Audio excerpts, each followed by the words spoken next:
Good morning, everybody. Thank you for coming to today's press conference on the working program of the Committee of Inquiry into Emission Measurements in the Automotive Sector, or let's say EMIS, as we use the abbreviation.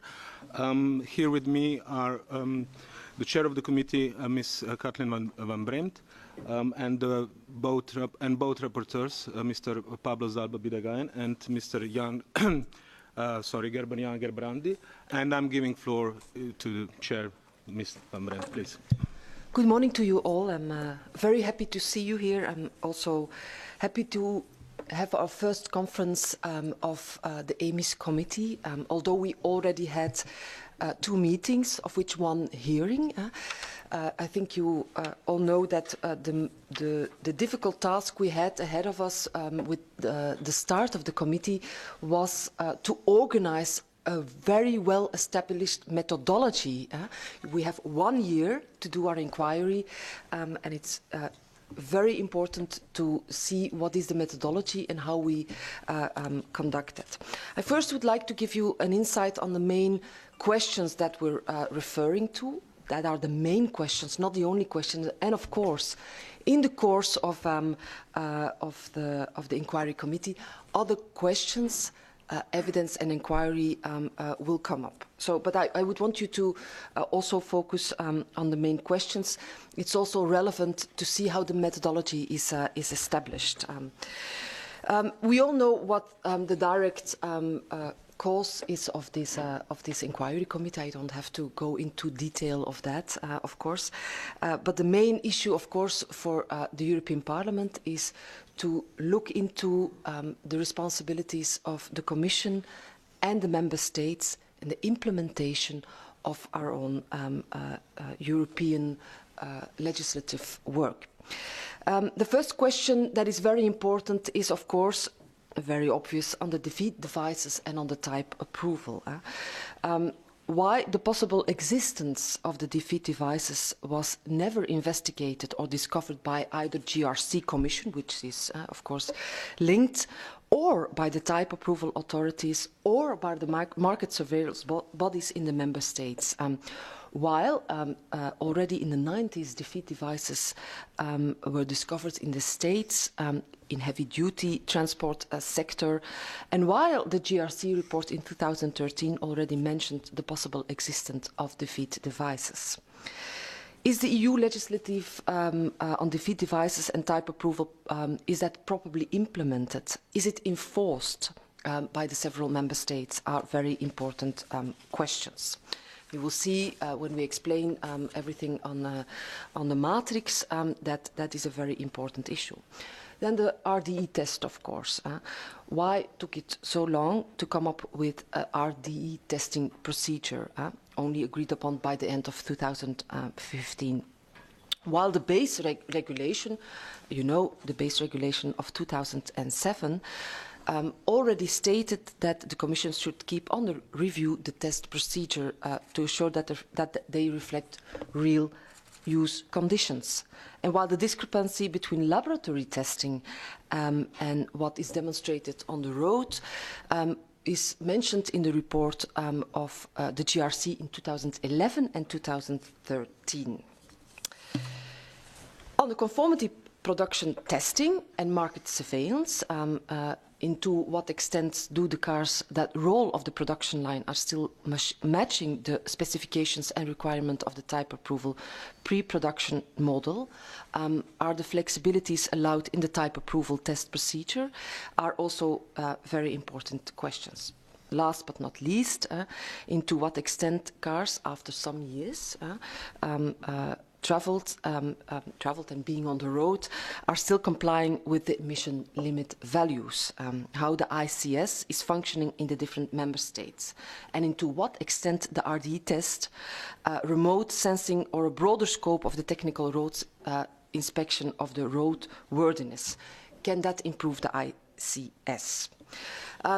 I mentioned it's the main questions ahead of us right now, looking into what is the main implementation of European law at the level of Europe, but also at the level of the member states.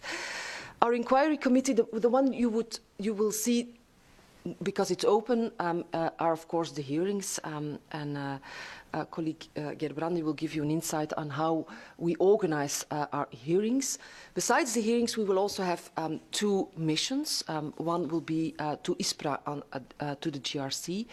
We have established questionnaires to the member states to make sure that we have a good preparation. You will see that in the second half of the year, we will go into detail how the type approval in the member states and the market surveillance in the member states is conducted. To prepare that, we have questionnaires that will be sent to the member states and to the type approval. We have also the request for documents. We are gathering a lot of evidence through the documents that we require from the Commission. For instance, the meetings of the technical committee and the reports on these meetings. Finally, there is also a request for evidence on the website so that people who know things, who have evidence, who have facts and figures that might be important can do that on the website. So it's a broad methodology to make sure that we gather as much as information and as efficient as possible. Gladly give the floor to Mr. Gerbrandy to enlighten more on the matrix, what's called the hearings, and the other aspects of the methodology. Yes, thank you very much, Madam Chair, and a warm welcome to you all. I must say I'm thrilled that we have now really started working, and we see almost on a daily basis in different newspapers and other media around the world how necessary it is that we undertake this investigation. So I think the necessity is being proved on a daily basis. I believe it's important to explain the work program we made and the reasoning behind it. First of all, we do have hearings, obviously, but the amount of hearings is limited, the time is limited. So we decided not only to have hearings, but also to have questionnaires to other institutions or individuals that we would like to receive information from. So there are questionnaires being prepared for member states, type approval authorities, market surveillance authorities, and we might decide to come up with questionnaires for even more organizations. That is one part of it. The other part, of course, are the hearings. And there is a clear order in the hearings. Obviously, we started last week with JRC and the ICCT. And the general idea is that we start with the technical side. So we started with the Commission's own Joint Research Center last week and the organization ICCT that was on the root of the whole scandal, of course. Then we will move to academia and relevant organizations. That will be this week and the 24th of May, where we will hear for instance, the Association of Emission Control by Catalyst. We will hear the Dutch, the Netherlands Organization for Applied Scientific Research, TNO, an organization that has done a lot of work on car emissions. And we will hear the environmental agency from the EU as well, the EEA. Then in June we will move to civil society, playing an extremely important role, not only because they are the eyes and ears of society, but also because since the technology has become more affordable in the last couple of years, we've seen that many NGOs and other organizations from civil society have done their own studies. So it's very important to hear them as well. Then we wanted to here organizations from the USA. Apparently there are some pragmatic problems that they were not able to come to Europe in June, so that might have to be postponed, but we're still working on that. Then we move to let's say the other relevant actors, and that's, for instance, let me see what we have. People who are more aware also on technology like emission analytics.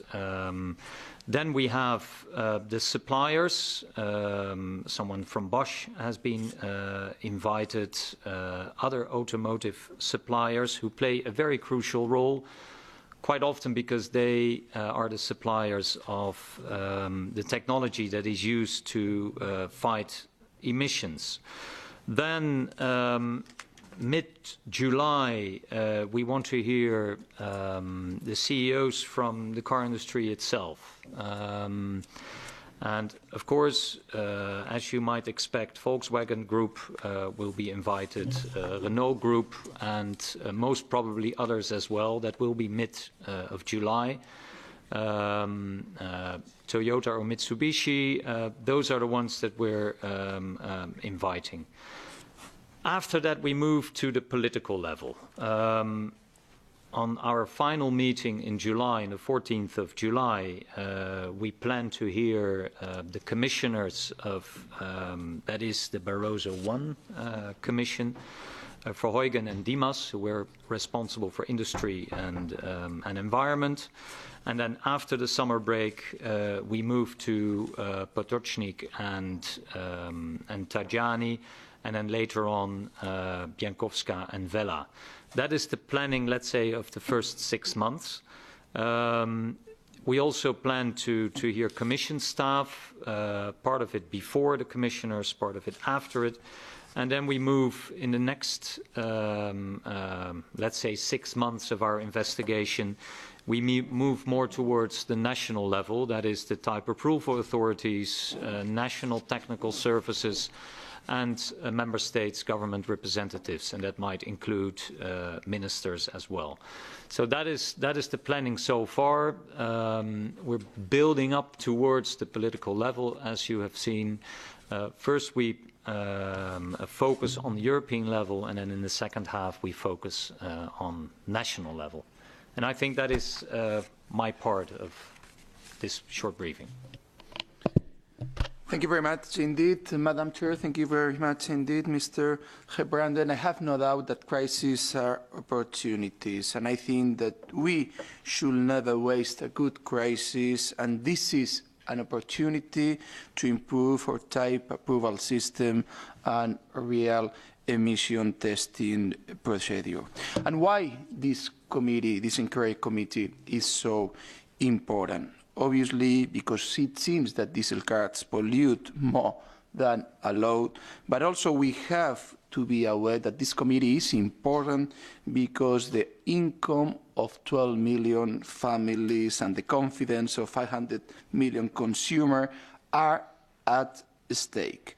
And we have to guarantee that we work properly. And I have no doubt that we are going to do so, because I think it's compatible to balance the improvement of European health and European environmental with the job protection.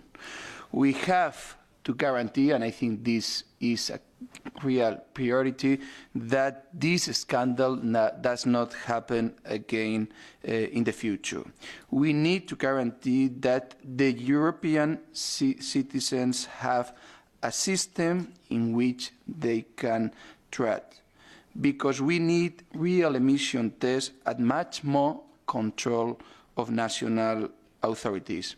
I think this is one more example that we have a problem of lack of Europe. I think during our work we will have to check if there is a lack of control from the national authorities, that it seems that we don't even follow the same standards. The most important part, in my opinion, of the committee will be the day that commissioners, as Mr. Gerbrandy explained, came to the committee. We expect that all current and past commissioners which have been invited will come to the committee. And I would like to thank those commissioners who already have confirmed that they will be here. To sum up, I think that, as I said at the beginning, crises are opportunities, and we have to take advantage of this crisis. I think we need to balance in our work, to know the truth, to guarantee that this will not happen again, to guarantee that this will contribute to improve the health of the European consumers, the confidence of the European consumers, that we need to contribute to guarantee that we improve the European environmental protection, and we need to make sure that we guarantee the income of 12 million European families. Thank you very much indeed. Thank you very much. I just want to mention one more thing. We also decided to launch a few studies, and that's also important for our general knowledge, and that is on the one hand an in-depth analysis on the legal obligations with regard to the implementation of the law, but also, and that's I think really very crucial as well, a comparative study between the US and the EU emissions legislation. We all know that there are some very important differences, but we would like to know very specific what they are on the defeat devices and the use and the not use, or the illegality of it, on the type approval, but also on the emissions. So I wanted you to give the extra information. Are there any questions? Yes, please. Hello, Bernardo de Miguel from Spanish newspaper Cinco Días. A question about the hearings. It seems that some commissioners, like Mr. Verheugen, are not willing to attend the hearing. Can you confirm that? And if so, what kind of pressure can you exert upon these commissioners that used to have responsibilities on this issue and are not willing to respond to the Commission? Thank you. Well, I cannot confirm that, in the sense that we're still in the middle of the negotiation, if I can call it that way. So it's not either the one or the other. We'll see. We'll know that in, I think, a few days or a few weeks' time. There's still also questions being asked to commissioners, for instance, to DEMAs. So it's a little bit early to already say this is the case. So in the middle of the negotiations, I can assure you that on the one hand, the Secretariat does everything that is needed to make sure that they are invited. The chair, and if necessary with the rapporteurs or other relevant political actors in this Parliament, will make sure that the pressure is high, because this is about political accountability. On the one hand, you have the responsibility of the Commission as a whole, the Commission, the people working for the Commission, taking up decisions, but at the end, there's a political responsibility, and of course that's also the Commission as a whole, but also it's necessary to give an insight in what the different political actors in the Barroso administration and the actual Juncker administration, what the idea was, why that certain laws were implemented or not implemented. And so I think this is very important. It's about political accountability. At the end, that's all the pressure we can put, and you can rest assured we will put that pressure, and the final pressure will be the public opinion. But we don't have like the one and only penalty stick behind the door to say you have to come. We all know that that are the limits of our inquiry committee. That goes for our commissioners. Well, I don't think that goes for our actual commissioners in the Juncker administration, Biankowska and Vella, and they will come, no problem.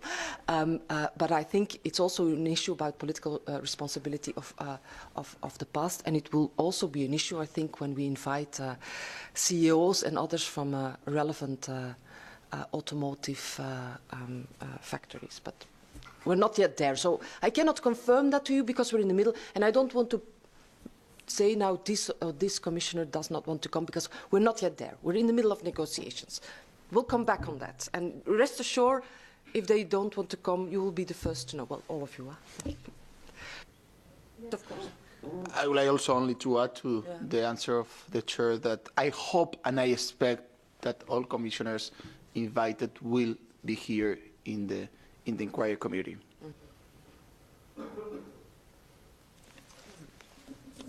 Yes, hello, Pascal Zenz from Agence Europe. I arrived a bit late, so maybe I missed it, sorry. But did you say that Antonio Tajani will come in order to be auditioned? Well, he already confirmed that he would come, yes. Ah, okay. And could you confirm when? Well, that's still in the negotiations. You know why? Because we want to have a sort of logic in. That's what Mr. Gerbrandy said. We want to start in a sort of chronological way. I don't know whether we will get there, because it's also about the availability, and we need some flexibility. But it will be either end of July or the beginning of September. That's the time slot. Stephen Gardner, Bloomberg, BNA. Firstly, just to clarify, obviously you didn't mention Commissioner Hedegaard, for example, in the list that you gave. I assume that's because in this inquiry you're restricting yourselves to nitrogen oxide emissions, essentially, and not carbon dioxide emissions. Just to clarify that, and is there any scope to talk about carbon dioxide emissions, because obviously there's also test results that show that those emissions are being exceeded and possibly cheated. Maybe just to what extent would you say this is an inquiry about the effectiveness of lobbyists? Yes, to answer your first question, CO2 is in our mandate. You're absolutely right there, so we will cover that. We decided to focus on those commissioners who have been mainly responsible for these files, and that is the former DG Industry, now Growth, and DG Environment. So that is the reason. The second question was on lobbyists. Well, what I find most important is that we try to figure out why we created European legislation that did not work in practice in the right way, why we needed the American authorities to find out that some companies, or maybe one or more, were cheating, and that we were not able to discover that ourselves, despite the legal system that we set up in 2007, despite the fact that we deliberately prohibited cheating devices in the 2007 legislation, despite the fact that according to that same law, the European Commission was obliged to develop new testing cycles. So those are, for me, the main questions. And to be very honest, the conclusions might reach further than just the car industry.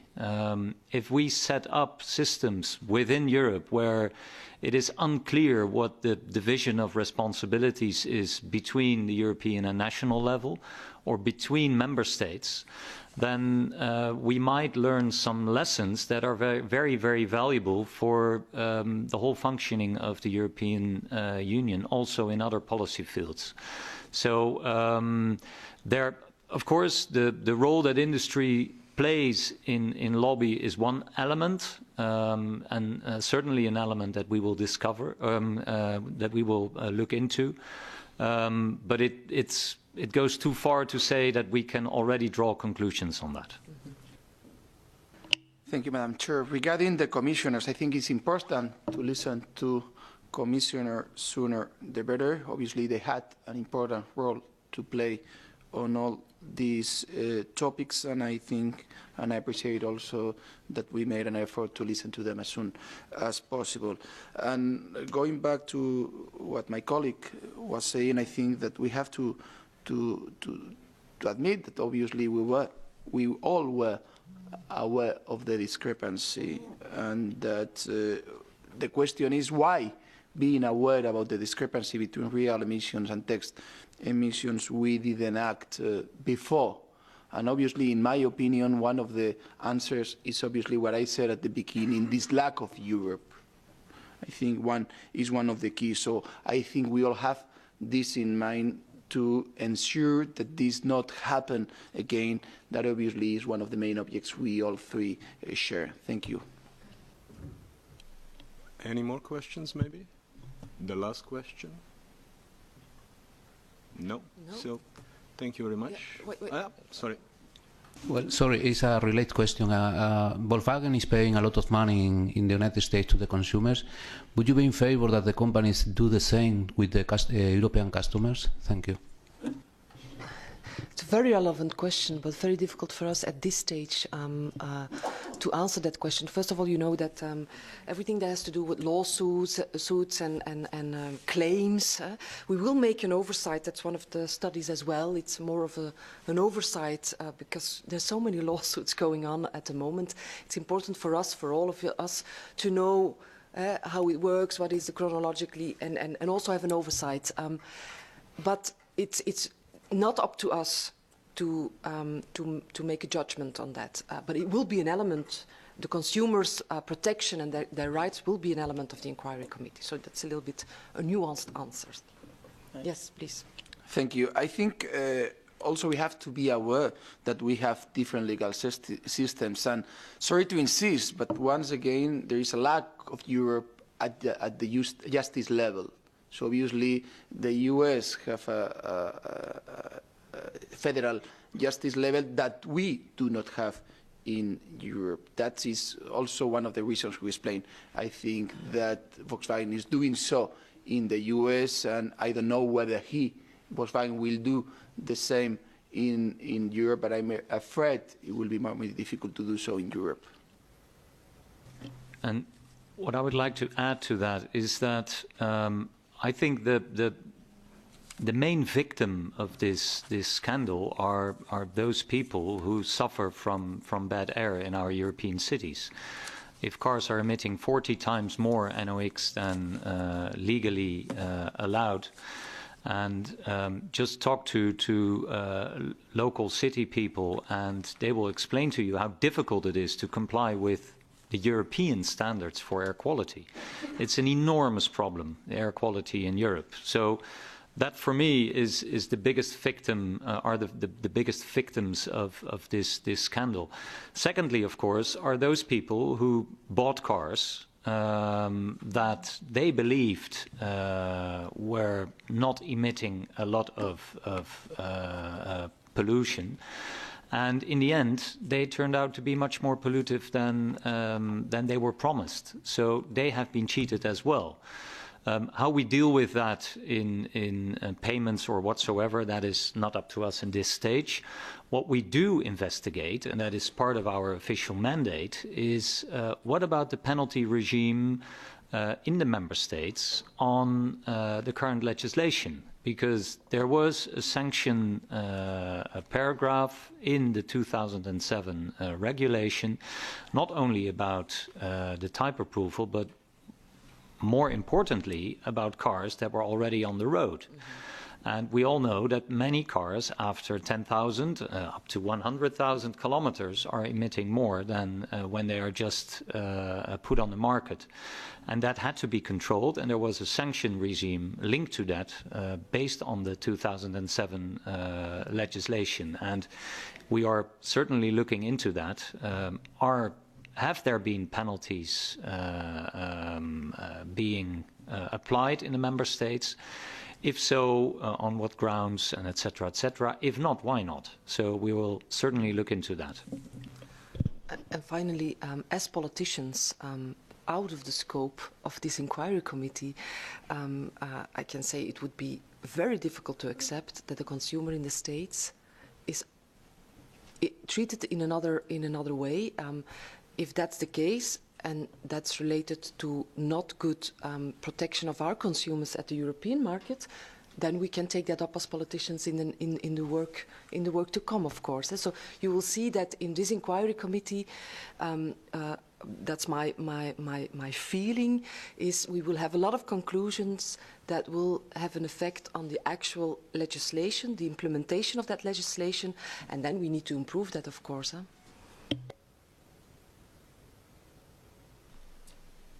No more questions? So thank you very much, and interpreters.